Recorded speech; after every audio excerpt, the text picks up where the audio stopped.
We're going to go ahead and talk about mobbing for test design, connecting with your colleagues' test ideas. And I'm James Fogarty. Jeff MacBane.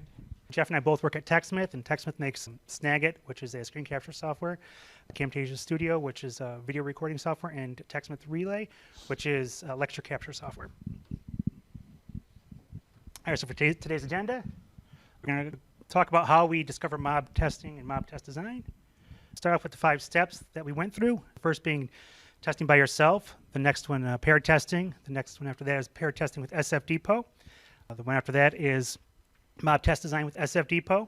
And the final one is mob testing using SFDIPOT. And then we'll have a couple exercises, one for mob test design with SFDIPOT and one for mob testing. And then we'll talk about how quality is improved. We'll have a recap and some time for questions. So your takeaway, you'll have an understanding of mob test design and mob testing. You have a resource packet, which is a little packet that was at the front table, or I passed out to you. If you do not have it, go ahead and get it from the table up front there. And it has cheat sheets for pair testing, SFDIPOT, mob test design, and mob testing. When you're done, you'll be able to run your own mob test design or mob testing session. All right, so how did we discover mob test design and mob testing? Well, it didn't really start out that way. It's been like over a 2-year journey for us. It started because there's too many things to test and not enough time to test them. So go ahead and take it away, Jeff. All right, so most of us as testers have always started out by testing at least by yourself. What is testing by yourself? It's usually you're the only person on the team, or you're the only person that has been tasked with testing a code change or something from development. What can happen if you only test by yourself? Usually there's little to no interaction with other people, other teams, and knowledge silos are formed because you don't have that communication. You're not able to ask questions or really get the full information that you need to make testing really spectacular. Testing by yourself when you're the only one on the team, or when the team views you as the sole tester on that team. Not many people like to help testers out, so they say, here you go, you're the tester, you can figure it out and let me know when the testing is done. Step 2, moving on from testing by yourself, is paired testing. Paired testing is when 2 people get together for a session and they actually start testing together, sharing ideas. Usually one person controls the mouse and keyboard, the other person generates notes or bugs depending on what is actually found. And then they may switch halfway through the session. That way both people can drive, both people can take notes. Why should you use it?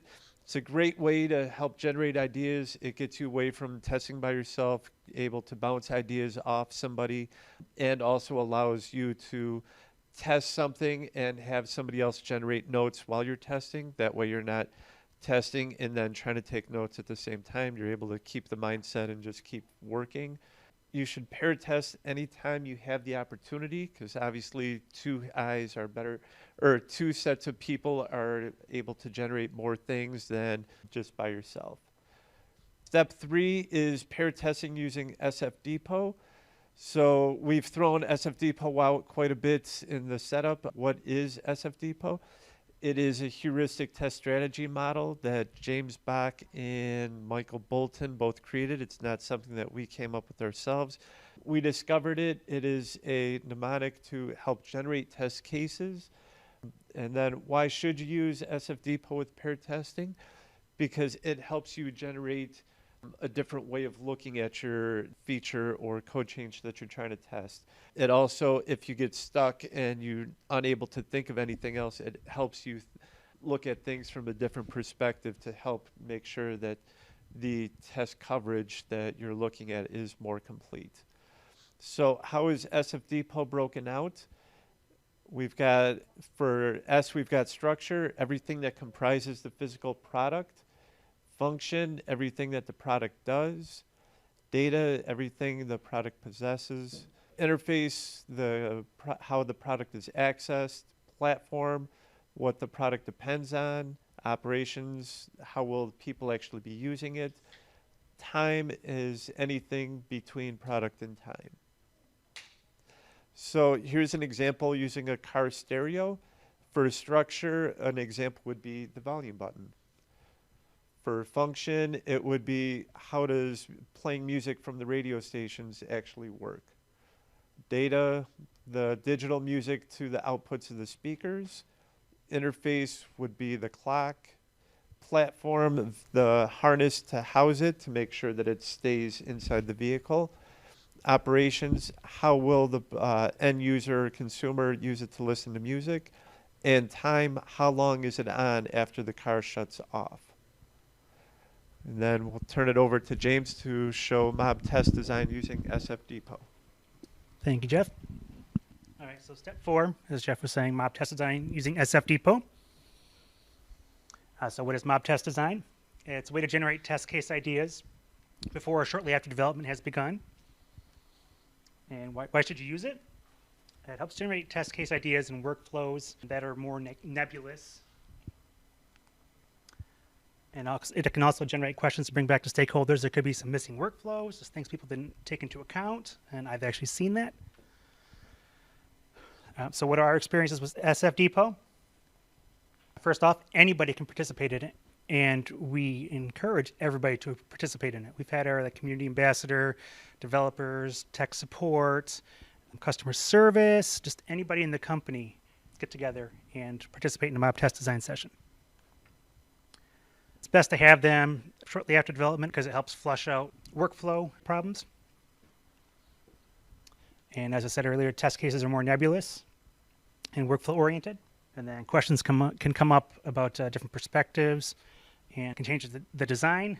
I was doing a mob test design for a login workflow update, and there was one workflow that wasn't even considered. And so we had to take that back to the drawing board and get stakeholder input. And so it actually changed the way the login was going to work. Another thing is that participants love to have input and the knowledge is spread around. So everybody's perspective is different. The community ambassador is going to be different from, say, a software tester. A tech support person is going to be different from a developer, because they're each coming at it from a different perspective.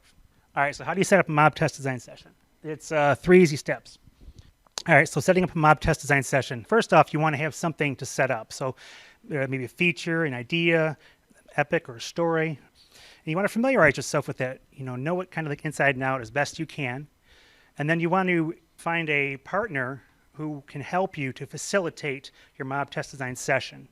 And that person will take notes, make sure you guys stay on topic. Then find people who would like to participate in the mob test design session. Like I said, it can be anybody in the company. Your CEO, your CTO. Then you set up a 1 to 2 hour meeting and you're ready to have a mob test design session. So let's go on to step 2. Which 1 to 2 hours may seem like a lot of time, but in almost every instance that James and I have done, generating test ideas and good conversations happens so fast and so frequently. We've actually had to cut time and make sure that people were done talking because ideas just start happening, that most of ours were at least 60 to 90 minutes. So everybody was able to generate ideas and they actually enjoyed being able to participate. All right, so the days come, you're going to have your mob test design session. So first off, when everybody gets to the conference room or wherever you're having your mob test design session, thank the participants because they're taking time out of their day. So after that, you want to make sure you bring some information you have, maybe like your user stories, workflows, epic stories, to that mob test design session and kind of give the participants an overview of what they're going to be coming up with test case ideas. You want them to have enough information to be able to generate test ideas. You have your facilitator. They're going to go ahead and take notes. Could be the test case ideas. It could be questions. Also to help keep on track. So you're going to set up a timer and you want to leave yourself about 5 to 10 minutes at the end to be able to wrap up test case ideas and get everybody's impressions that came to the mob test design session. That takes us into step 3 after mob test design session. So it's great. You got all these test case ideas. You have some questions. What do you do now? First off, you want to take the questions back to the stakeholders and get answers to them. And you want to take the test case ideas to your team and share them with the team so that way they have a better perspective on what people are thinking for the mob test design session. It can also help developers and the team raise their coding standards as well because they are privy to more test cases. When you get the answers to the questions from your stakeholders, bring those back to the team too. So that way they understand any changes. And then you can have as many mob test design sessions as you want. You can use the same participants or different participants. You would get different ideas by using different participants, but it is good to have some of the same participants because they see their input has affected what's being developed. Are there any questions so far with the mob test design session? Okay, so 2 questions. When you're doing the mob test designs, the sessions, do you have the computers in front of you, or is it more just generating ideas and brainstorming? Would depend on the feature. Some mock-ups on the computer, maybe you're using the computer to kind of go through those. Jeff and I have found that having paper and pencil works great for the people in this session. If a lot of ideas are coming fast at their facilitator, which can happen, you can use a computer because you can type faster than you can write. I agree with what James was saying.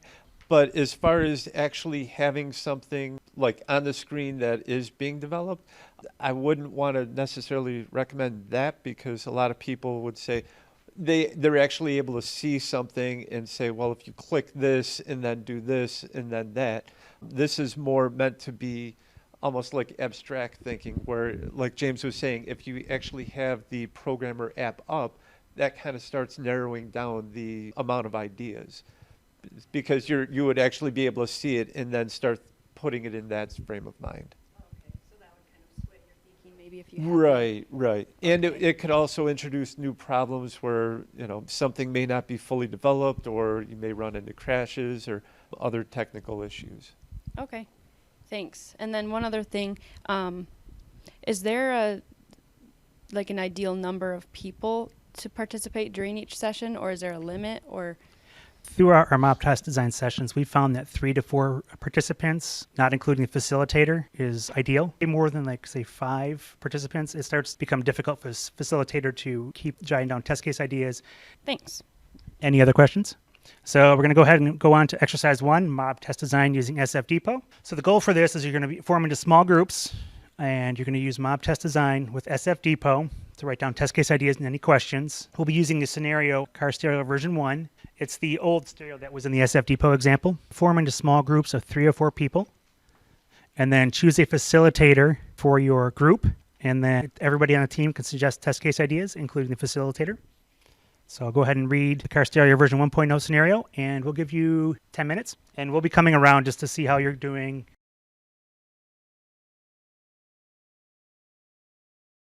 So if each group could pick a representative and share one of your test case ideas.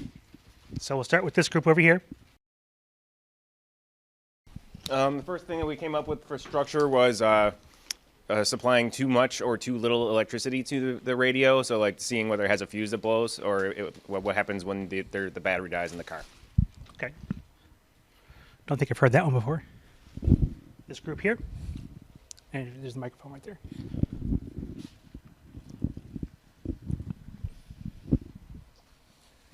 So we looked at structure and saw all the buttons on the face and started trying to generate test case ideas for the different buttons, like the presets, making sure that you could set a preset, use it, and reset a preset. Nice. Do we pass the mic over to this group here?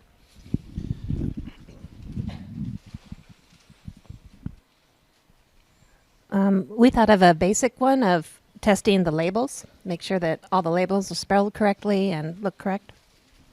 I haven't heard that one either.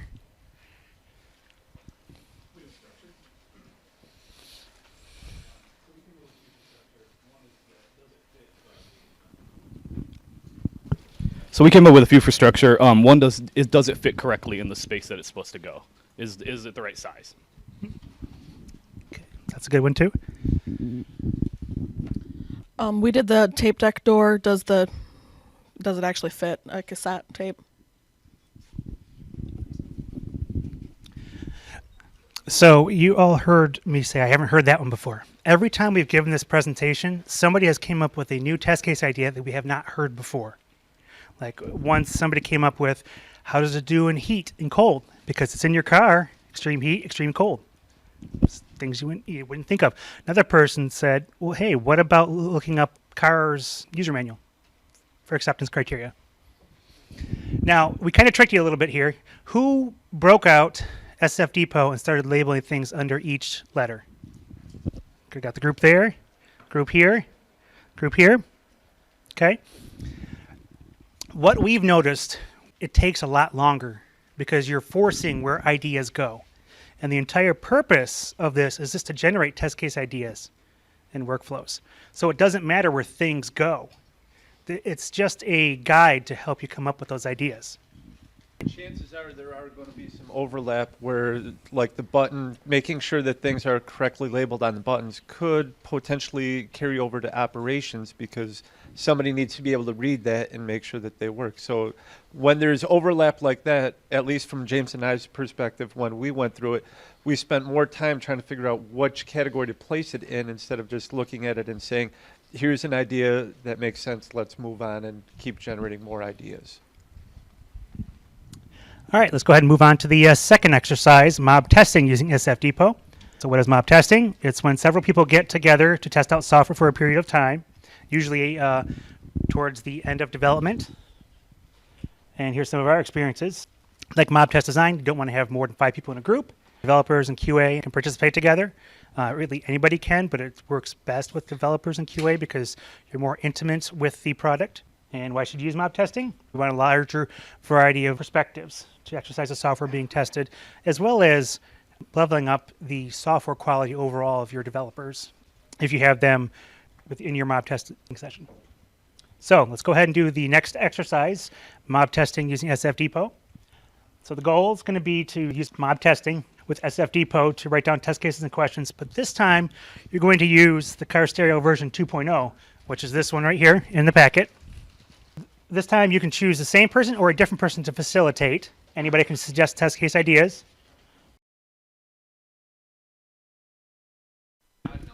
Okay, everybody, we're going to go ahead and stop the exercise, and so everybody come back together. And we're, again, going to have each group share out a test case idea that they came up with. So we'll start with this group. So our first case is if phone connectivity and like what functionality actually goes back and forth between the radio and your phone when it's connected. It's a good one. This group right here. Okay, so we had a few. One of them was, as far as the time goes, like can it display military time? And can also the way that the time is displayed be changed as far as digital versus analog? That's a good one. Yeah, so that was one of them. Hadn't heard the digital analog clock one. So we came up with one for operations. We wanted to make sure that you could only interact with the things you're supposed to while you're actually driving the vehicle, like a safety kind of thing. That's a good one.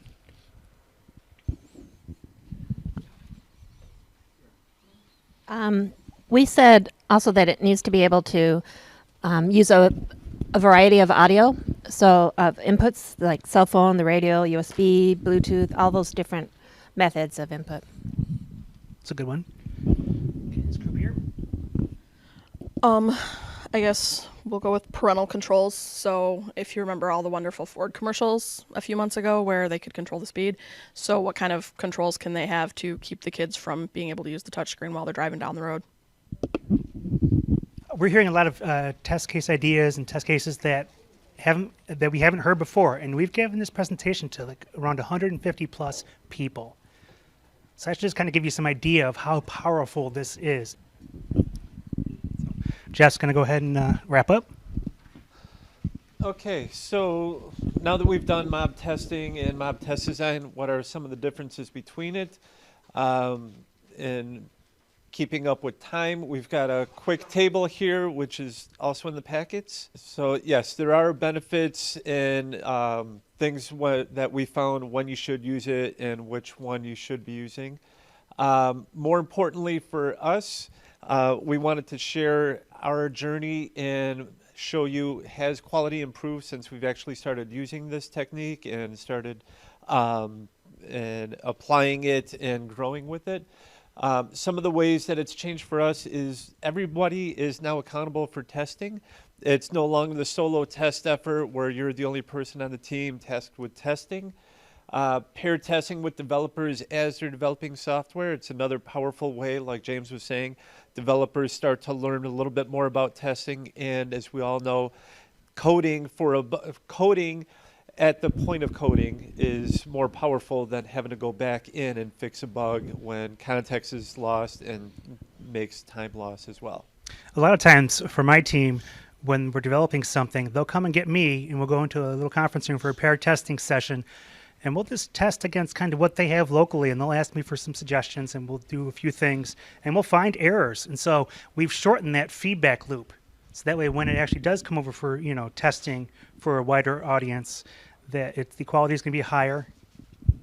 So, and that also brings up a good point too. The more times that you do paired testing with developers, the more their behavior changes. So when they get something ready to be tested, they will seek you out instead of having to ask them and figure out when something is done. So they're already starting to want to make sure that they shorten that feedback loop and are able to get something checked in of high quality.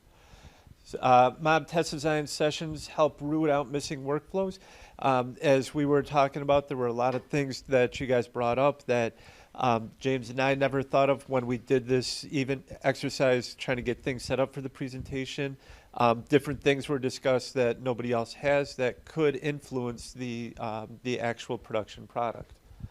Have mob testing with stakeholders. We've actually found that to be very beneficial because that helps the stakeholders learn a little bit more about the quality of the product and also be able to learn about the product as well. And they should be some of the knowledge experts since they are the ones giving us the requirements. And also with this, QA is no longer the bottleneck, because if you're able to help generate ideas with paired testing or mob test design, that helps take the burden off you being the sole person for testing everything that's coming in. It should be a little bit faster time when testing does happen. Yeah, and in short, the knowledge silo breaks down. Yes, which is also very important.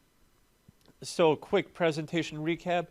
We went over how we discovered mob test design and mob testing in 5 steps: testing by yourself, paired testing using SFDIPOT, mob test design using SFDIPOT, mob testing using SFDIPOT. We also went through practical examples of both of them that helped exemplify the mob testing and mob test design using SFDIPOT. And we also went over how quality has improved for us. So at that point, we are good for time. Are there any questions? Well, I'll start off. So this process that we went through and that we showed you, it may or may not work for you in that context. Take what works, leave what doesn't work, because what works for us is not necessarily going to work for you. And please keep in contact with us and let us know how things are going, because we'd love to hear updates on how it's improving quality at other companies. And just there may be some things that you guys do that will help us improve our quality. So, right, and that's exactly it. Is when we first started, James and I, we started using pair testing, and then we started to grow, and ideas started to happen, and so that's where this came from. So you may have a different experience and be able to branch off and find something that works more successfully for you and your company. So any questions? All right, want to thank you guys for coming and sticking with us through the difficulties that we had today. Thank you. Thank you.